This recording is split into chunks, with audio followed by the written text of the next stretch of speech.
Money, money, money must be funny in a rich man's world. I know you can be overwhelmed and you can be underwhelmed, but can you ever just be whelmed? I think you can in Europe.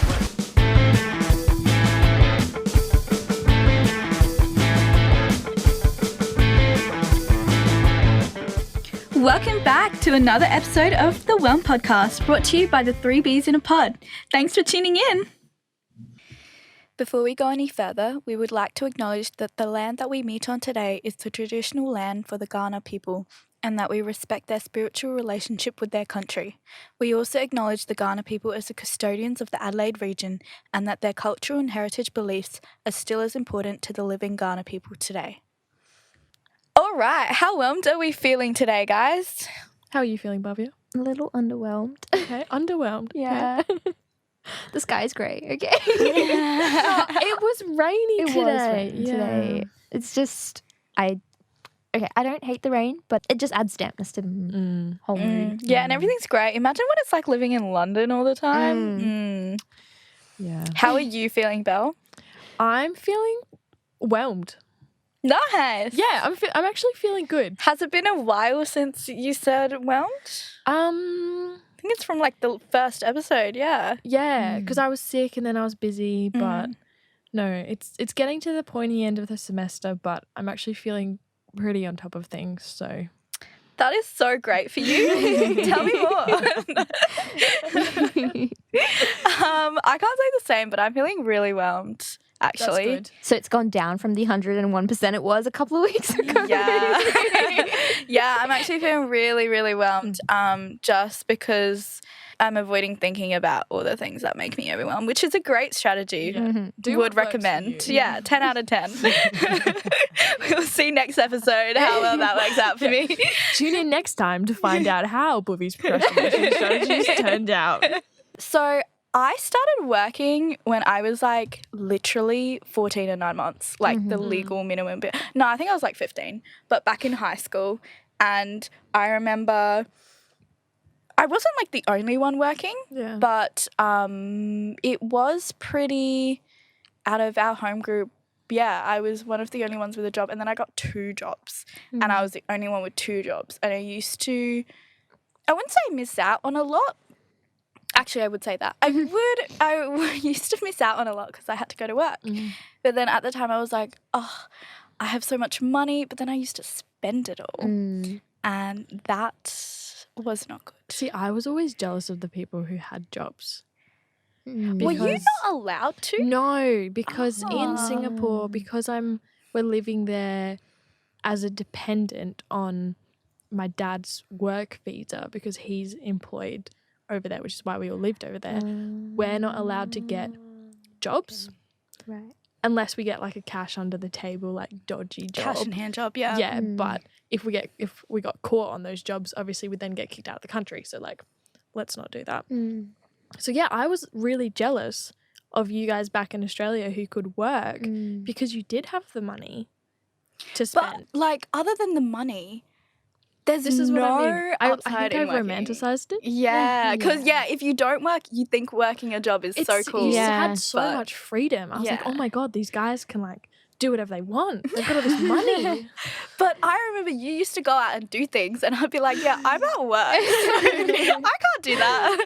Yeah, each party like is resentful of the other in a way because like the other person wants what the other has. Did you start working young? No, I actually, my mum was like, Bhavya, you should get a job, age 14. Fast forward 1 year, Bhavya, you really should start getting a job. And then it just kept going. And I was like, Yeah, I think it's a little bit of like the immigrant parent experience. I 'cause, think like, so. My parents are also like, yeah, you should get a job. I They was were like, I'm just a baby. What are you talking about? yeah. And I feel like for me personally, I am grateful that I didn't start working like in high school, just so that I had that time to myself, which I don't have anymore because I am working and I am going to uni full time and doing other things. So I'm appreciative of the time that I had to just be a kid. Yeah, no, definitely. Yeah. Even though my mum was always like on my back, like, get a job. Yeah, I think it could have been good to have that extra cash saved up, but at the same time, like, I am saving money now. Yeah, there was so- no real need No. that young. And like now do you find, so I've always wanted to know, because I started working so young and in like fast food and stuff, they obviously hired teenagers. It was just easier. You didn't have to have any experience. But because you guys got jobs later with technically no experience, was that harder to find a job when you were like above 18? I don't know if you got a job above 18 or not, but just say like you were older and had no experience, whereas a lot of other people would have had part-time or casual jobs when they were 16 or whatever and had that experience. I made sure I like put on my resume all the volunteering stuff I did, and Oh yeah, you're a high achiever in high school. Okay, you're useless to me. Don't talk to me. The first job that I got was at the Queen's Head Hotel in North Adelaide as a bartender, and like it's a pretty quiet pub, and I think I was pretty lucky because I kind of went in there in person and spoke to the manager, and she was very nice and was just like, oh, come and have a trial shift like right now. So I think it was more right place, right time. Yeah. But I'd made sure like I got my RSA and things like that. So there probably would have been a barrier if I hadn't just gotten lucky. But because I did, no, there wasn't an issue. Yeah, that was the same for me. Like, my first job was also in North Adelaide. I worked at a cafe, and I just walked in and handed in my resume because I was just so exhausted of applying for jobs like online and stuff. It never works, right? You just got to No, go in there. It doesn't. Like, yeah, I know my sister applied for so many before. Like, she didn't work all through high school like I did. Well, she did work a bit, but like now when you're over 20, like when you're 20, 21 or like over 18, they like obviously legally have to pay you more, so it's just easier to hire younger teenagers. people. Yeah, and then she like didn't have like a lot or no experience on her resume. So like you have to apply for like dozens and dozens of jobs online every day, and then you hear back from none of them, and then maybe one, and then it's just like, oh, you didn't get that job, so it didn't. Oh, it's just awful. And especially now, like everybody's like, yeah, places are hiring and stuff, but like no one is actually hiring. Oh my God. Yeah. Yes, everyone was like, oh, the hospitality industry is lacking so many people, like we need people. And then at the end of last year, beginning of this year, because I'd moved out of home and I was like, oh my goodness, I'm going to need more money for rent, I tried to go and get another job, and I went into the cafes and I have decent hospitality experience now, and I put my resume in and they were like, oh, thank you, get back to you. Yeah, And they nothing. never did. So anyone who is trying to get a job right now with no experience, yeah, good luck with that. Put your volunteering Yeah. on there, and also put your mum down as a fake reference. Yeah. Like, they're not gonna know it's your mum. Tell her in advance though. Yes, tell her in advance, but like put down a fake name, and Like like a if family you friend. literally don't have any experience, Yeah. put down a friend, because they're never gonna know. The people don't care. People don't actually care. But also, like, the uni has heaps of great. I've seen them Yeah. do like barista courses and RSA courses and volunteering. They need volunteers for stuff and things like that. So if you don't have a job and you do have the time to volunteer first, do that, pad out your resume, and then go get a job. And Yeah. I know tutoring is also an option. Like, a lot of our friends like did tutor like while they were doing uni. So, you're a tutor. I'm a tutor now. It's good. It's really, really good.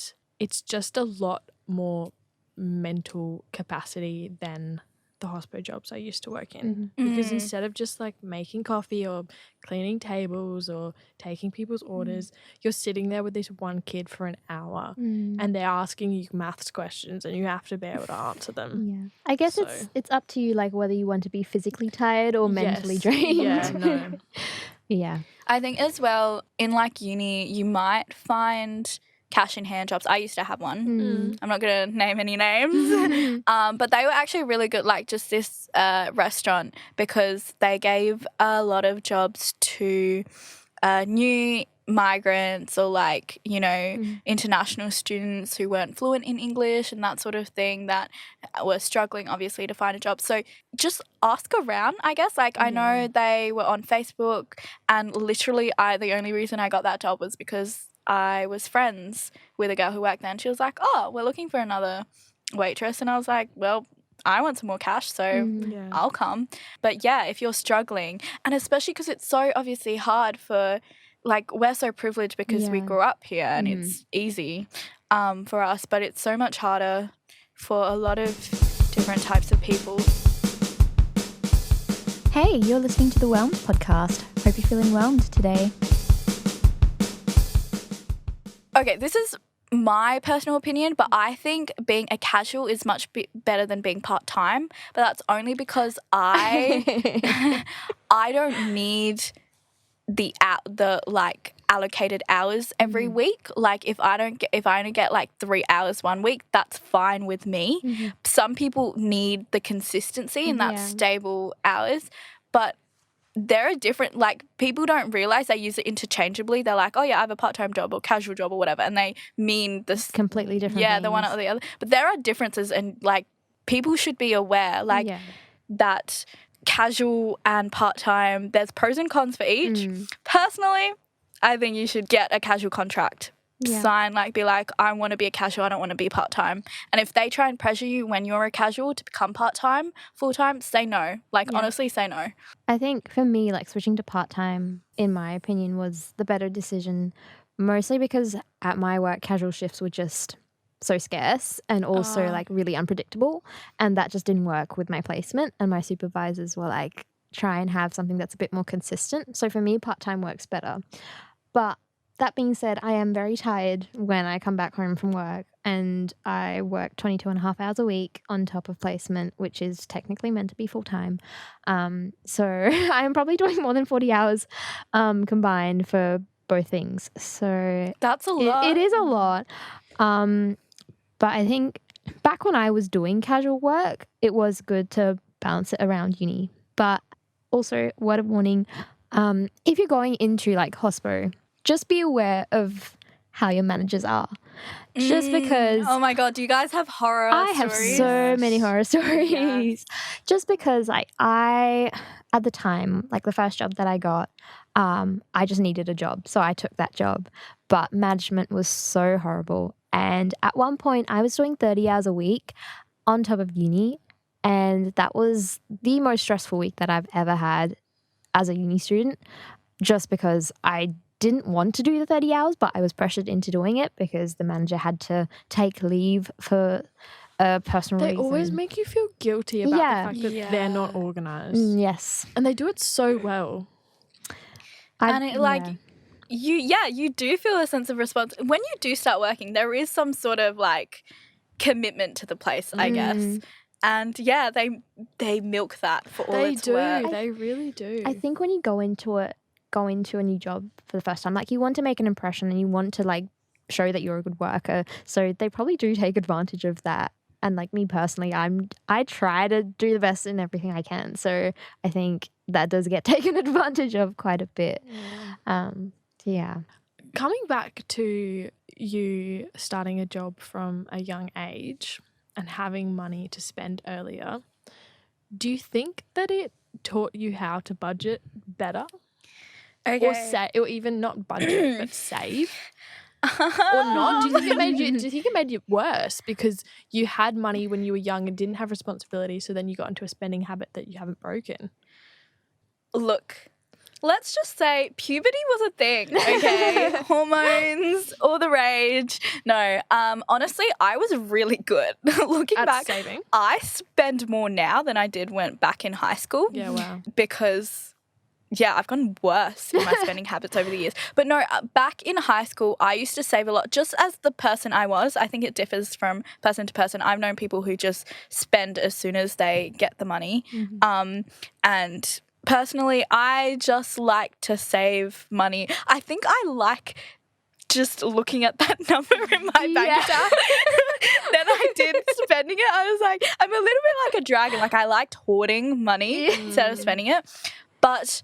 I realized, okay, so budgeting wise, I had no idea what budgeting was. I had none of those skills, anything back in high school, even with a job, even with access to money and that sort of financial freedom. If I wanted to spend on something, I would. Most of the time I saved it because I was working, there was no time to go out and spend it.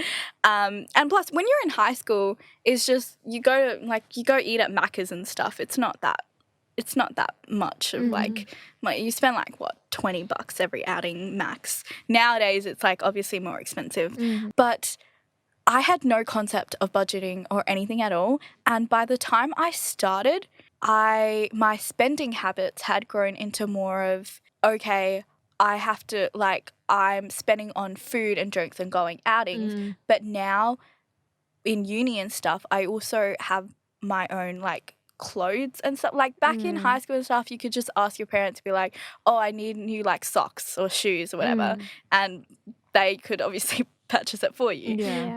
But now if I want something, it's more of a cosmetic desire or something. So materialistic desire. I don't know. It's not a necessity. So I go buy it with my own money. And because I have that money, I can just go buy it. And so I didn't start budgeting until last year. And I watched a lot of YouTube videos. I made the Excel sheet. I have it all set up. I don't use it very often. But for a couple of months, I did budget, and people were all like, oh, if you know where your money is going, if you track where your money is going, you can see where you can save or you can stop spending on that much. Yeah. Girls, I know exactly where my money is going and it has not stopped at all. I can track every single purchase. I have it in graphs. I have a pie chart and a bar graph, and I know every single thing about my finances. Has not stopped me one little bit. I spend it all on food, I'm not going to lie. I mean, you do love food. Food is such a social thing. I know, and it's a social thing. Just don't want, the very, very, very few times I've actually had to say, no, I'm sorry, I cannot come out and buy food with you because I literally can't afford it. It's devastating. Yeah. And I think the biggest thing about budgeting, I've never done it properly, so I can't really give advice on this. I've never needed to because there's never been something I'm actually saving towards. But the biggest thing is even though you're tracking and you're making you're giving yourself a budget every week or month or something. I also tried that technique. I was like, no, you're only getting $200 a month, and that month I spent $800.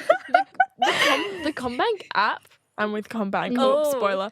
has these little budgeting things that you can set for and it will. So you'll be like, oh, I can spend $70 a week on groceries and $50 on eating out or whatever, and it doesn't stop you if you spend over that, but it tells you how much you've spent in each category. So it's just staring you. And it goes red if you spend over the limit of the category. And so obviously I've set these categories and then I just spend over them and it's just red every time I open up my app, and I'm like, oh well.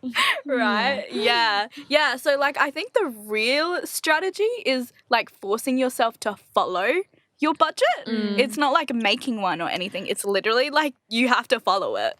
I think if you had dependents, then it would be a bit different. Because we're just spending money for ourselves. We only have to think of our own finances. But I was just thinking of my parents. They have to budget every week because of my brother's very expensive sport.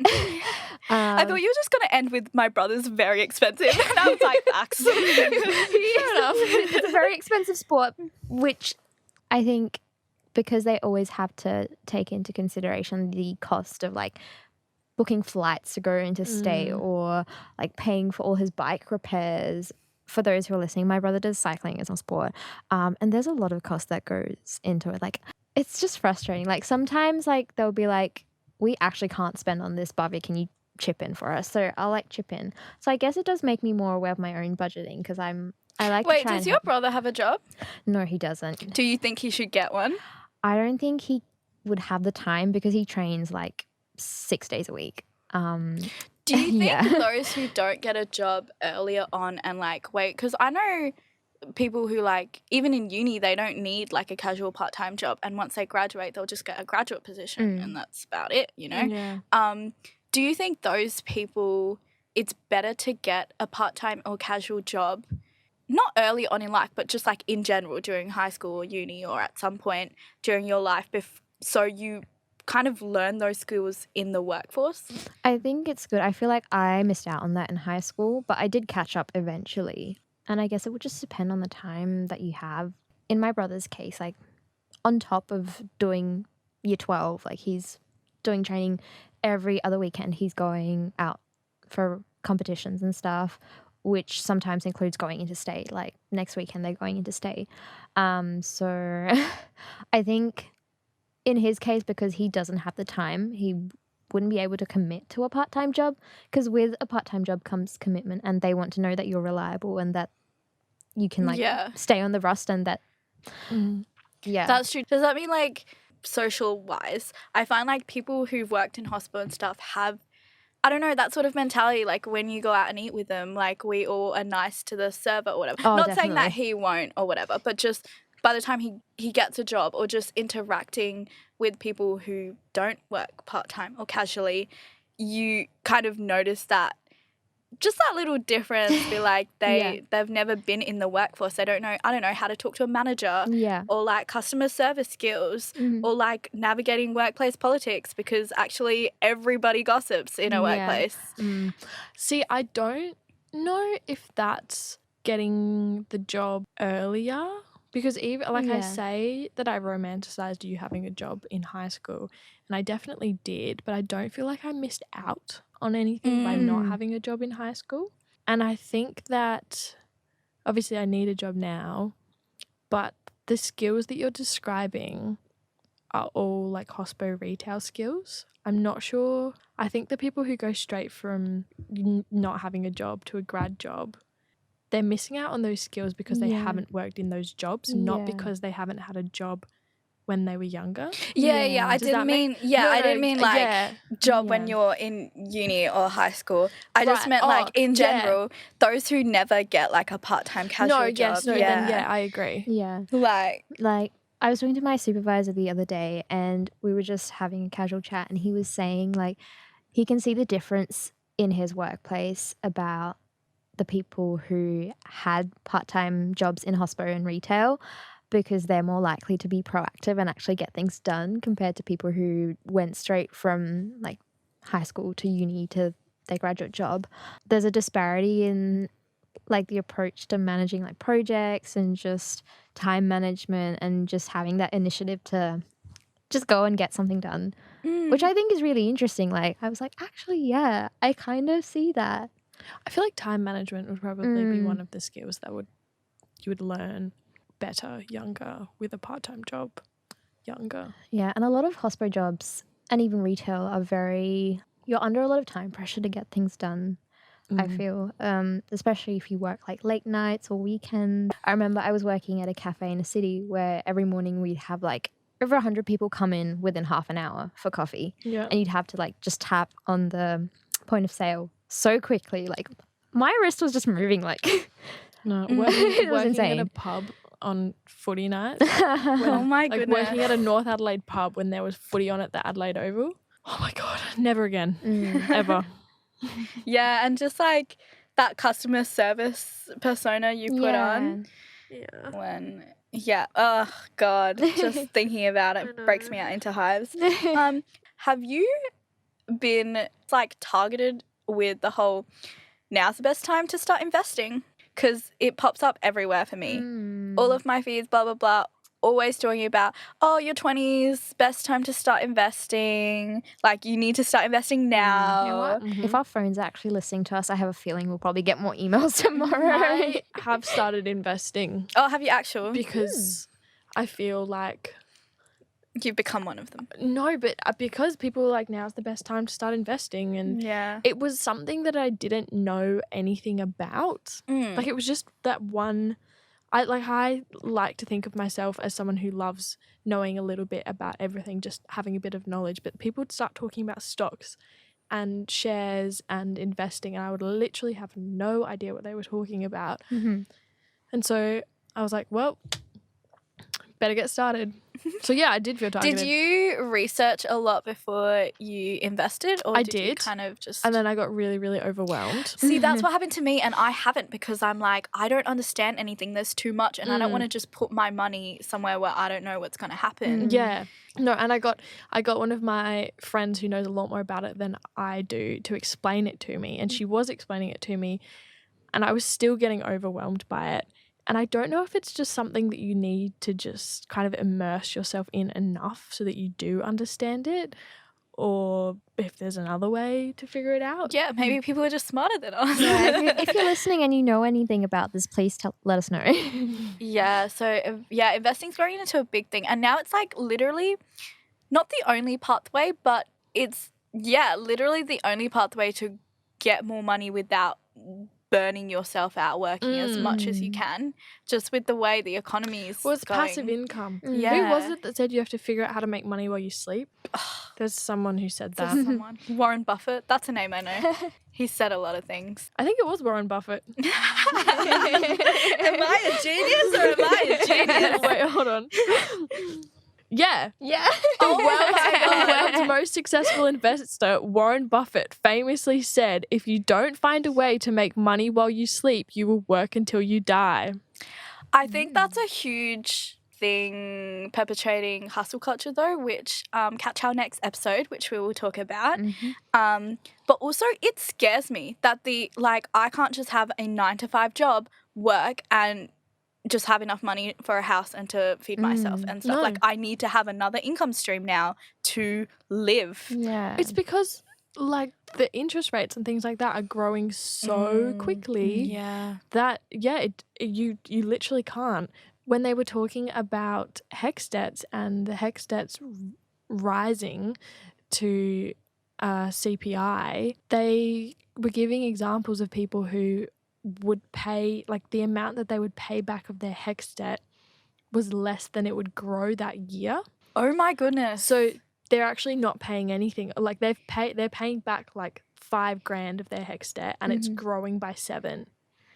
Oh. So it's still growing even though they're paying it back. Oh no. Yeah, that scares me. Like, the economy we're in right now scares me. And I know the Federal Reserve Bank is RBA. That's it. Yeah.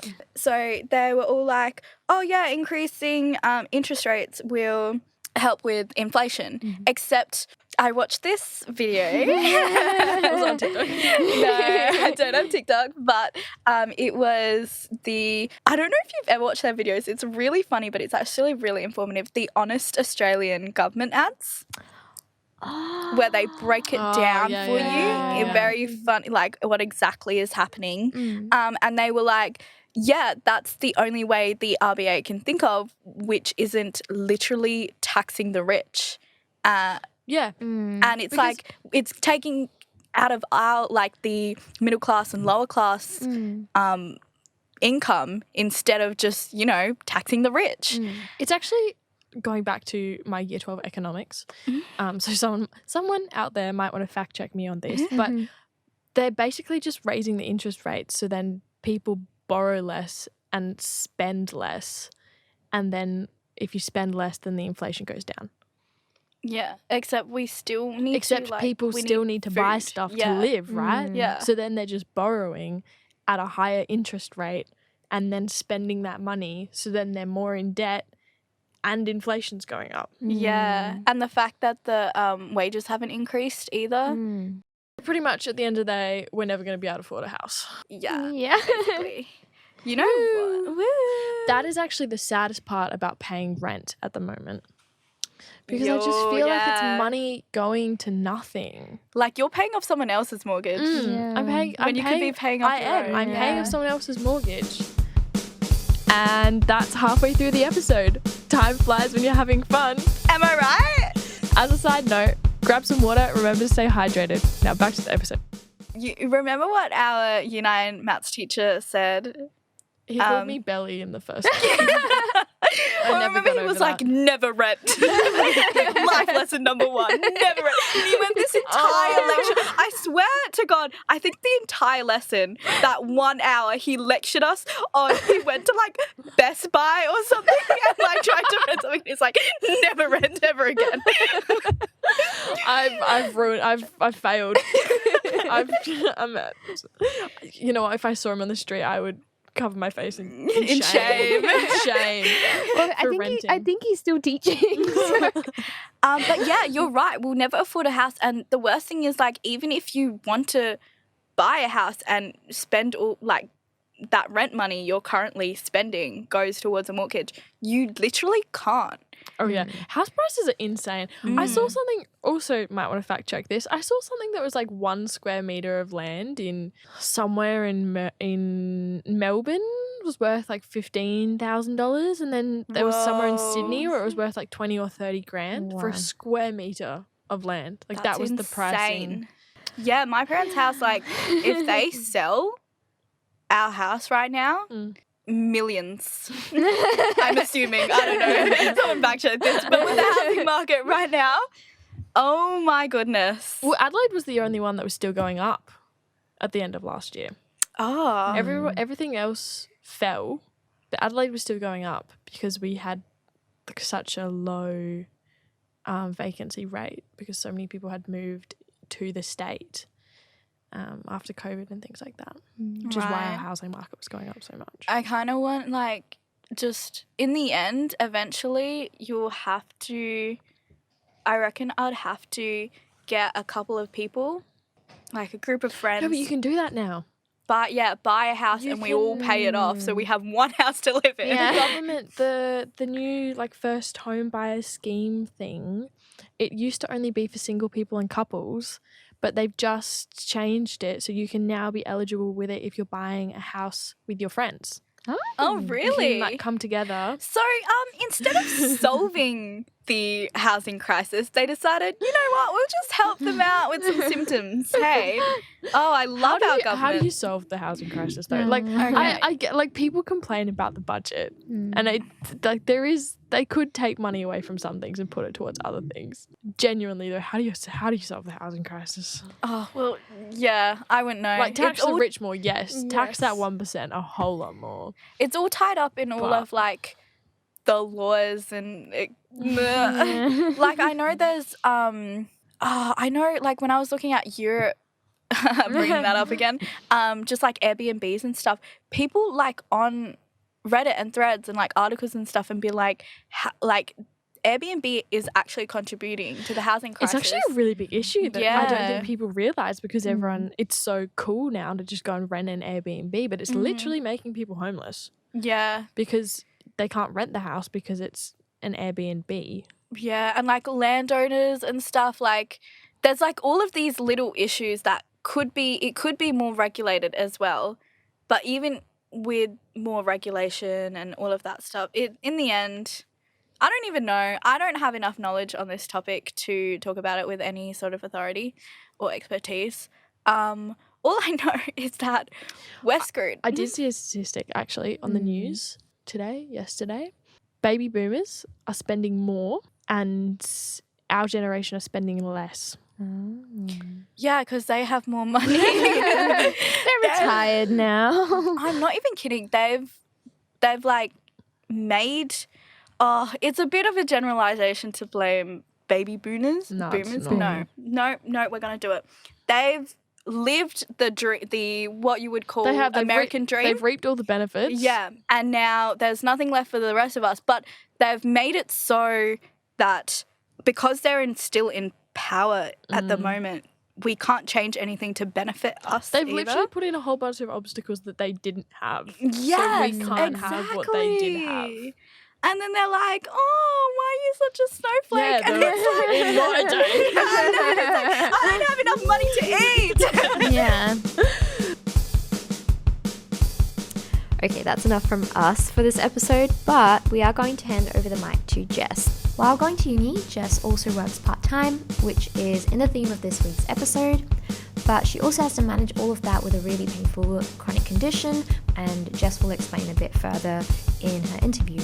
Hopefully this will help anybody who is managing a chronic condition, or even if you don't have a chronic condition. Her advice and tips will definitely help you out if you're if you're struggling to manage work and uni commitments. So today I'm here with a longtime friend of mine who we haven't really been in touch for a while, but I've known her since primary school, and it's a really amazing thing. I feel like just going through life and being able to reconnect with people is really cool. And I'm so grateful to be able to bring Jess on the podcast today. Hi, Jess.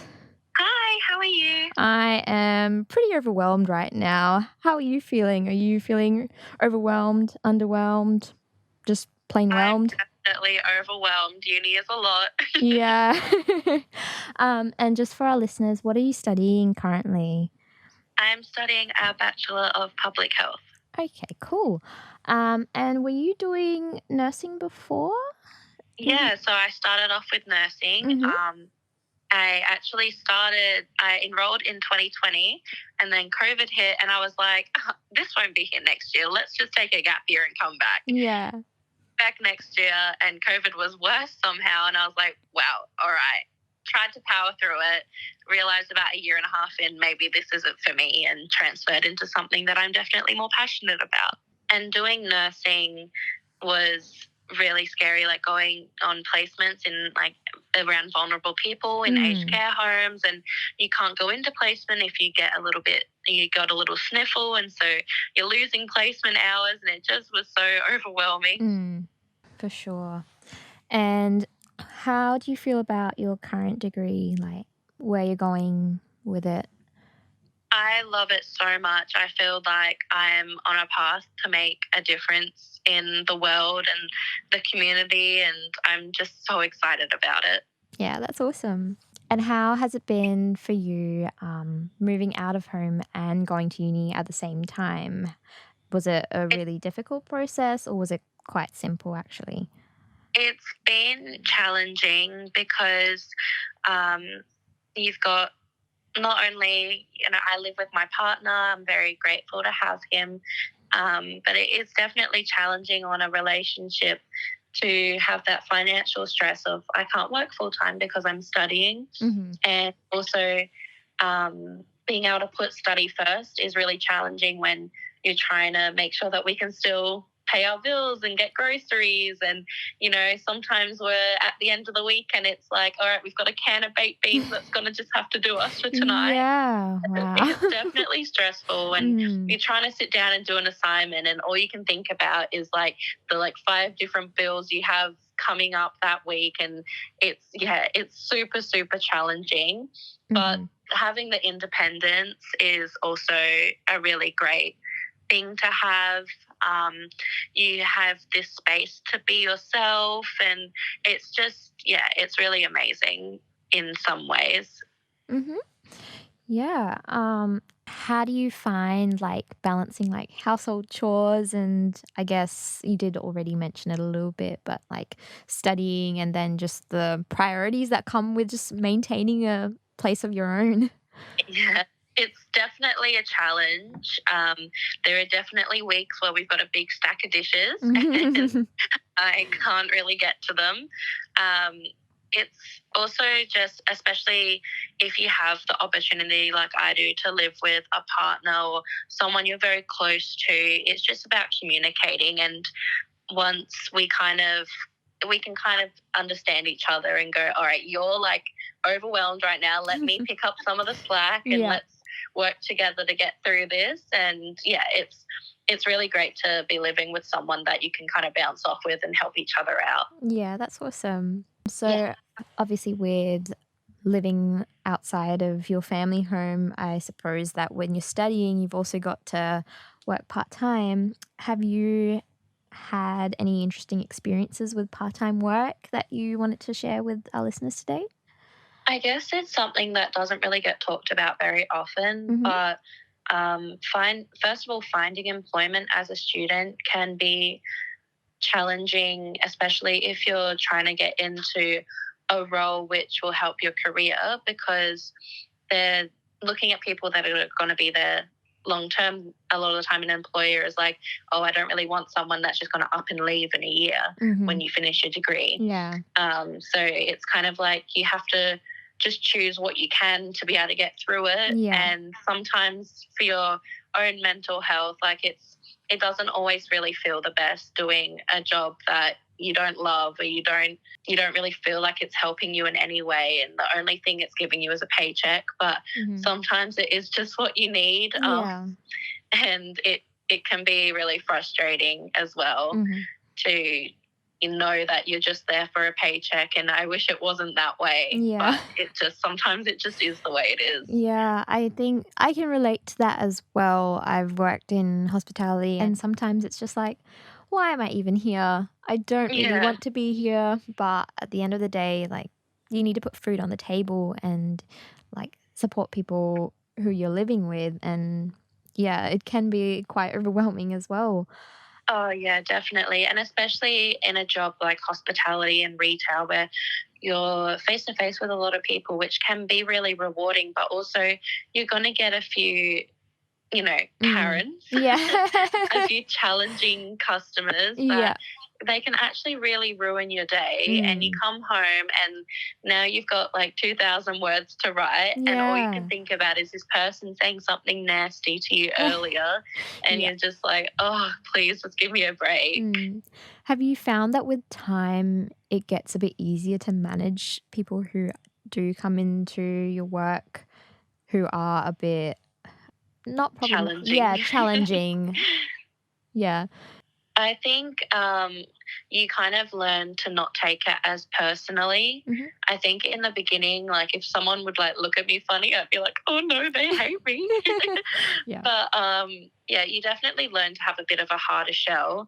But there's always going to be days where you just like, you're already feeling a bit vulnerable, you're already stressed and overwhelmed, and you're like, oh, I really do not need you talking brutally to me right now. Yeah, no, I understand as well. And you don't need to mention like what types of jobs you've been doing, but sort of how many have you been taking up throughout your course of studying at uni? Yeah, so I've done quite a few different jobs. Something difficult with retail is that often they want the younger kids that are cheaper to be working, and especially when you have to study during the week and you can only work a weekend, you just struggle to get shifts sometimes. So I've worked retail, I've worked at a cafe, I've even done a stunt in reception work, but it can be really difficult when your schedules conflict. Yeah. Do you think you've had instances where you feel really overwhelmed by the work you're doing and that sort of cuts into your uni?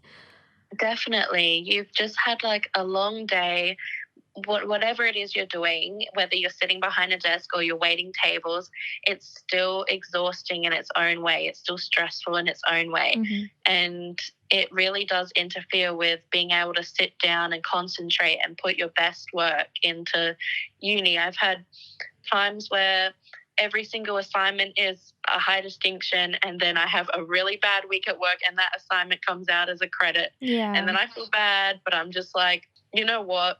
I shouldn't beat myself up about it, because if you're working that hard and you're trying to provide, then sometimes you just have to take the win where you can get it. Yeah, for sure. Do you have any tips for anyone listening on how to manage, I guess, work stress with uni stress? I think it's definitely important to set aside a day where you're not working. Like, make sure that you have a day where you're not working, so you can actually just focus on uni, and you're not just going, all right, uni, work, sleep, or vice versa. Make sure that you have a day for yourself every now and again to reset, recoup, look after your mental health and your physical health, and try to push the stresses out so that you can refresh yourself for the upcoming week, and then you'll be able to get your best work out. You will never be able to cope if you're just running off of zero battery all the time. Yeah, definitely. Even going to bed at a particular time but doing it consistently. Makes a huge difference. Like if you're going to bed at midnight one night, 7 o'clock the next night, your body's just going to be out of whack. Yeah. That has happened a few too many times, but I am trying to get back on. Cram that last minute assignment, and you're like, oh, whoops, it's 2 a.m. Yeah, I remember I was doing a shift at a cafe, and they had asked me to work, I don't know, it was 20 to 30 hours that week.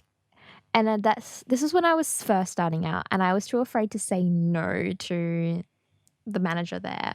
And so I'd come home at the end of that last shift that week, and I had literally 2 hours before midnight to submit an assignment. That was probably the most stressful situation. I've definitely had that happen before. I feel the pain. Yeah. Have you ever had an instance where you've needed to set a boundary between work and uni? I had a time where my boss, I'd already worked for 5 days in a row, and I'm like, I need the weekend off. I have so many assignments due and I can't. And then they called me up on the Saturday and were like, we need you in. And I said, no, I can't. And I actually ended up losing my job over it. Wow. It's crazy. Like, you work your butt off for these people. Yeah. And you do something for yourself. Like, I need to have a break. I've just worked 5 days for you. Give me a break. And then, Yeah, I think I'm sorry that happened, but I feel like it's one of those things where you just need to like move past it, because at the end of the day, they're just a part-time employer. They're not what you're trying to work towards, like your main goals. And it was just, all right, that door is closed. All right, let's move on to the next thing. You know, I'm a bit bummed because I would have liked to have money the next week. Yeah. But that's fine. Let's move on to the next thing. Don't let it get me down, because I'm going to suffer for it. My uni's going to suffer for it, and it's just not worth it. Yeah. You're listening to the Whelmed podcast. You had one line. So, Jess, you mentioned that you do have a chronic illness. Did you want to talk more about it with everyone today? I would absolutely love to. So I have endometriosis, which is pretty much a tissue similar to what lines your inside of your uterus is growing outside your uterus, which is not supposed to happen. And it can mean that your organs can stick together, causes extreme pain. Like, I cannot even begin to describe how painful it is. Cramping, sweating, nausea, all of that, fatigue. It just can completely throw your whole week out the window. Yeah. And sometimes you just can't tell when it's coming on. And sometimes you can manage it and you can still attend uni or go to work. And there's other times where you get up, you wake up for the morning and you can't even get out of bed. And I suppose that would just make your week really unpredictable, because it's just this disease that you don't know how it's going to hit you the next day. Exactly. Unpredictable is like the best word for endo, because it really is. You can try and predict, especially because it often correlates with your cycle. You can try and predict, I might have a flare-up now, but you honestly just never know. It could just be that I've gone for a jog and I've pushed myself that a little bit too far, and now I'm going to be in bed the rest of the night. Like, you just really can't predict it. Yeah. How have you found, I guess, managing your health with going to uni, going to work? Have you been able to like set boundaries with uni and work? Have people been accepting and understanding of your situation? I've definitely had varied responses to it. I actually found the uni to be a lot more supportive than any employer I've ever had, because I am under an access plan through the uni, which means that I don't have to go to the doctors to get an extension on anything. I can just send my access plan to all of my lecturers and course coordinators at the beginning of the semester. And so they know, and then I can just send them an email. Hi, I'm this. I've attached my access plan, just letting you know, can I please have an extension? And then they don't need to, they'll just approve it straight away for me. And often I'll actually have them email me like a couple of days later just to check in, make sure I'm okay. And it's been really a positive experience on that part. Whereas with work, it's really challenging, and it's really can be upsetting because no matter how hard you work, one bad week where you have to take time off last minute, it can throw your whole relationship with your employer away, because suddenly you're, unreliable. And I completely understand, because you don't really want, it's not preferable to have an employee who's just having to take time off or has to leave early.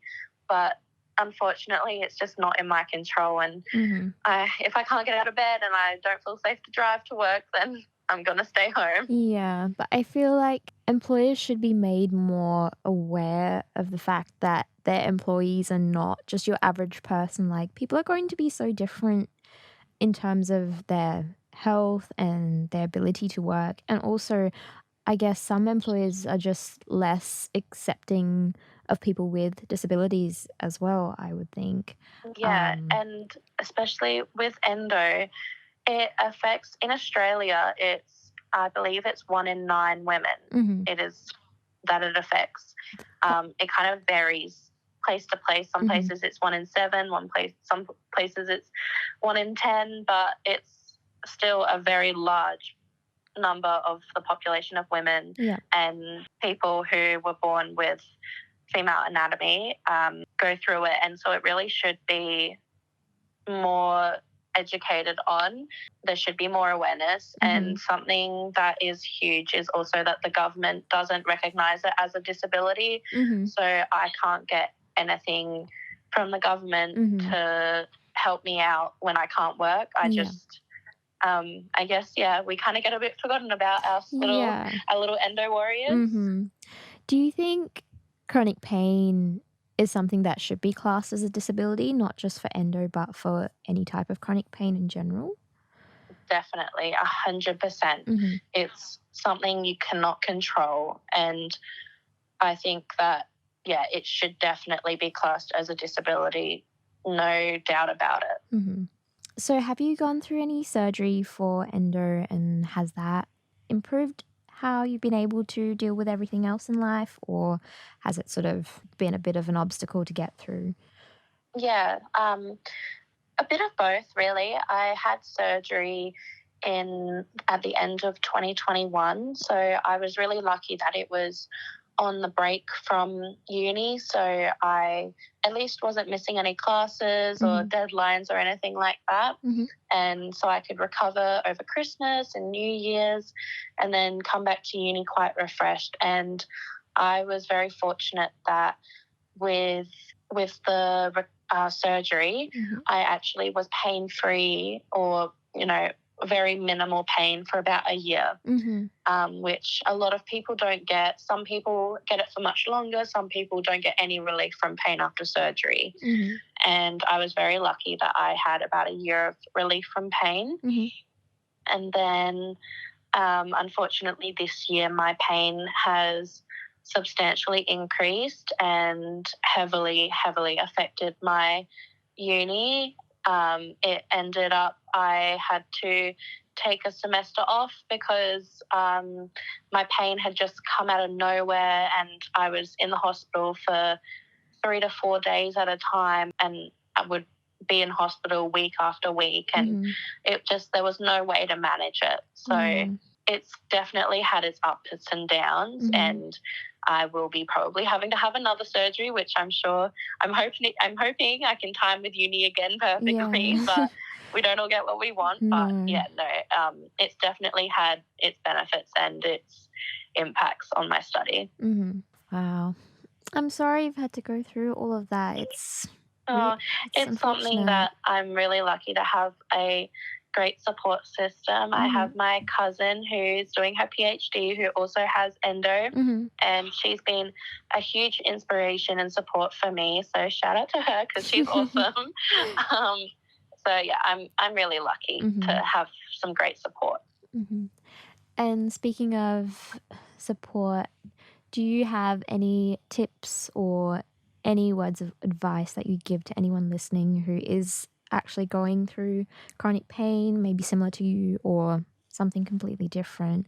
But regardless, do you have any suggestions on how to manage uni and work and everything else that goes on when you're going through your 20s? Yeah. I definitely would say be open and honest with your lecturers. Make sure you go and get a disability access plan. It will change your life. It will make your uni life so much easier to navigate. It's not a cop-out. You have a chronic illness and other people don't have that. It's okay to get a little bit of help. Definitely. All right, that's all the questions that we have for today. Thank you so much, Jess, for coming in to talk. It's been a long time, but It's been so nice to catch up. It's so great that this has been able to bring us back together again. It's been amazing. Thank you so much for volunteering to come on. I had no idea if we'd get any people interested in interviewing Thank you so much for having me. It's been great. Yeah, mainly like if you're a uni student and you're struggling. We're all struggling. Funds. We're all struggling. Hopefully our mistakes make you feel better about yours. Yeah. God, if you tell us if you want a special episode about all of the manager horror stories, hospo horror stories. Yes.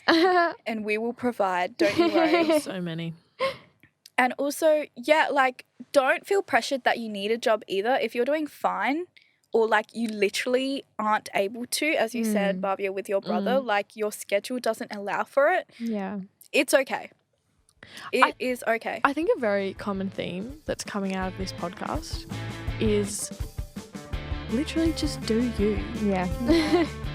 Be whelmed. Be whelmed. Not that we want to tell you how to live your life or anything, but... But your level of whelmed is going to be different to someone else's level of whelmed. Yeah. So... yeah, if you want to get a job, get a job. If you don't want to get a job, don't get a job. Once again, thanks for listening, everyone. Catch you on the next episode and stay whelmed.